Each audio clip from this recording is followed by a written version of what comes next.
Mr. Speaker, today I lay for consideration and approval the final Northeast Hamilton Local Plan 2022. The Northeast Hamilton Local Plan 2022 has been prepared by the Department of Planning to guide development within the northeastern portion of the city of Hamilton. The plan is accompanied by a tribunal report detailing the consultation process, representations received, and the findings and recommendations of the tribunal. Once approved, notice of the plan will be published in the official gazette and it will become operative.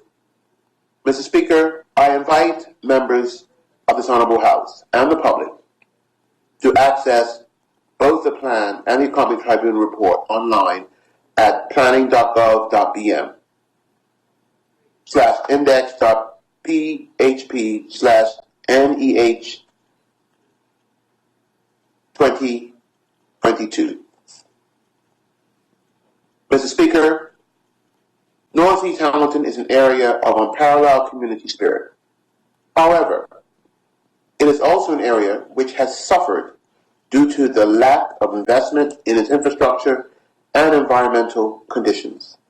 The area has been subject to and continues to experience challenging social economic conditions which have contributed to negative perceptions of the area.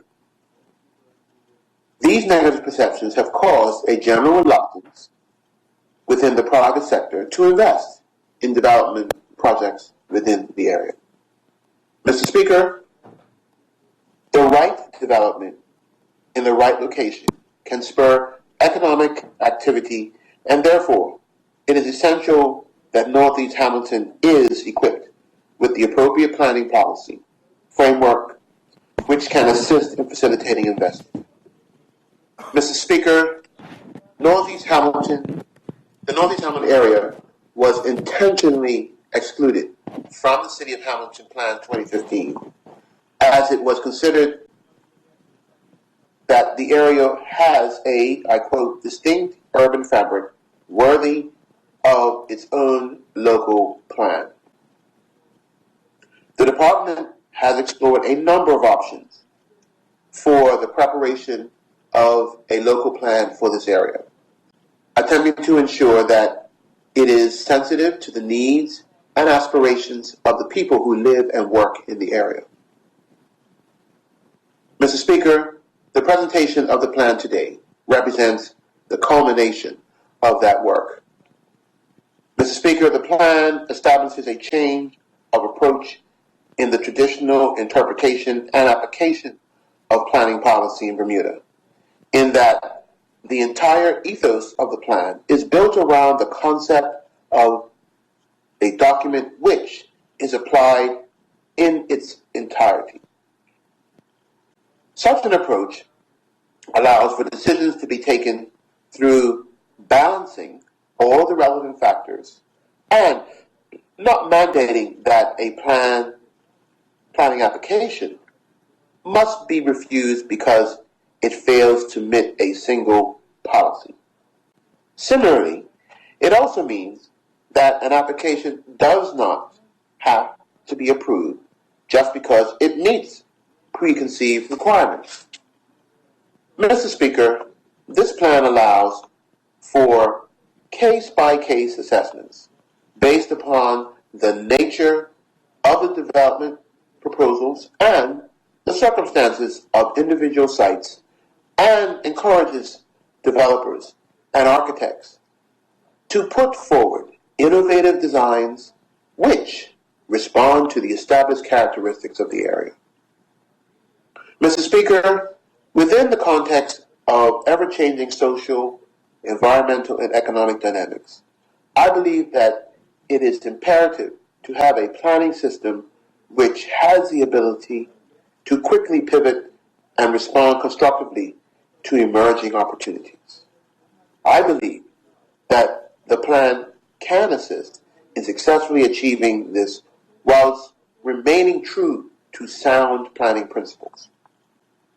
Mr. Speaker, The overarching vision of this plan is, I quote, to realize Northeast Hamilton's sustainable economic potential in a manner which is cognizant of the established environment, sense of community, and cultural importance of the neighborhood, end quote. Mr. Speaker, in order to realize this vision, the plan sets a flexible policy framework which affords greater decision-making discretion to the Development Applications Board. This framework does not set any absolute parameters in terms of acceptable uses, designs, or building heights in order to allow each development proposal to be considered on its individual merits. It does, however, contain all of the conventional planning considerations, ensuring that appropriate decisions can be taken within a robust policy framework. Mr. Speaker, the Department undertook an extensive consultation exercise within internal and external stakeholders in preparation of the plan prior to the formal public consultation phase. Feedback received as part of the initial phase of the consultation process was considered before the plan was formally published for public consultation. Mr. Speaker, a draft version of the plan was released on July 5th, 2021, marked by an on-site press conference attended by technical staff from the department and myself. Throughout the month of July 2021, the department raised the profile of the plan by distributing information, leaflets, emailing local businesses, and holding stakeholder meetings. Alongside technical staff from the department, I also appeared on a live radio show to publicize the release of the plan and to participate in a question and answer session. Mr. Speaker, the formal public consultation phase commenced on the 2nd of August 2021, ending on the 8th of October 2021. During this period, any interested parties were invited to submit objections or representations on the content of the plan. Details of this public consultation phase were published in the official gazette and on the department's website. In addition, the plan was highlighted by various local media outlets at key stages during the plan-making process. The department also issued a press release before the closure of the consultation period in an effort to obtain as much feedback as possible. Mr. Speaker, due to the public health guidance, which was in place during the public consultation phase, it was determined that in-person consultation exercises would not be appropriate. Accordingly, the department held a live virtual town hall on September 2nd, 2021. As part of this exercise, technical officers from the department conducted a presentation, which was followed by a question and answer session. The broadcast was shown live on government's YouTube and Facebook channels, as well as CITV. This also provided the opportunity for what transpired to be a valuable question and answer session. Mr. Speaker, a total of 3 submissions were received as part of the formal public consultation phase. One of these submissions was confirmed to be an objection upon receipt. The department subsequently had discussions with each of the parties who made formal submissions, and following those discussions, it was confirmed that all of the cases received were to be treated as, I quote, representations, and not objections. This is a crucial difference, as it meant that there were no formal requests to change the content of the document. I think that's very important to note, Mr. Speaker. That's been the success of this very meticulous process undertaken by the department. Mr. Speaker, in accordance with the Development and Planning Act 1974, I appointed a tribunal on the 20th of January 2022 to process the submissions received. The tribunal members consisted of Mr. John Payne, the chair, Ms. Jennifer Haworth, and Ms. Vanessa Turner. I wish to thank those tribunal members for their participation and work as well, Mr. Speaker. Mr. Speaker, as noted within the tribunal report, upon consideration of the consultation process followed by the department and the resolutions reached, it was determined that no formal hearings were required. The tribunal concurred that the department's recommendations on each of the three cases and did not recommend any changes to the plan, with the exception of minor changes recommended by the department.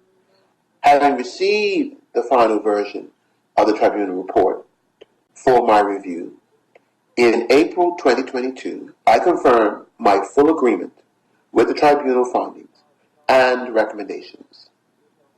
Mr. Speaker, I believe that it is particularly pertinent to point out that the tribunal concluded that the lack of objections is reflective of the flexible nature of the document, as well as, I quote, vigorous consultation process used, end quote, by the department.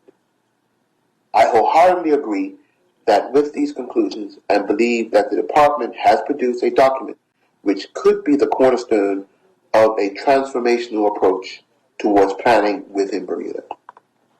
Mr. Speaker, the government announced as part of its election platform a desire to transform the city of Hamilton into a livable city and voiced its support for major public and private sector building projects, including residential development in the northeast of Hamilton. Through its flexible approach and consistent support for residential development within the area, this plan will play a critical role in achieving these ambitions. Mr. Speaker, the 2021 speech from the throne detailed a commitment to ensuring that Northeast Hamilton plan would come before the legislature during this session. The presentation of the plan today delivers this commitment to the people of Bermuda. Mr. Speaker, I would like to take this opportunity at this time to thank the members of the tribunal for their hard work and contributions to the Northeast Hamilton Local Plan 2022. In addition, I would like to recognize the efforts of Ms. Victoria Pereira, Director of the Department of Planning, and her team, notably Mr. Kenneth Campbell and Mr. Paul McDonald. Thank you very much, Mr. Speaker.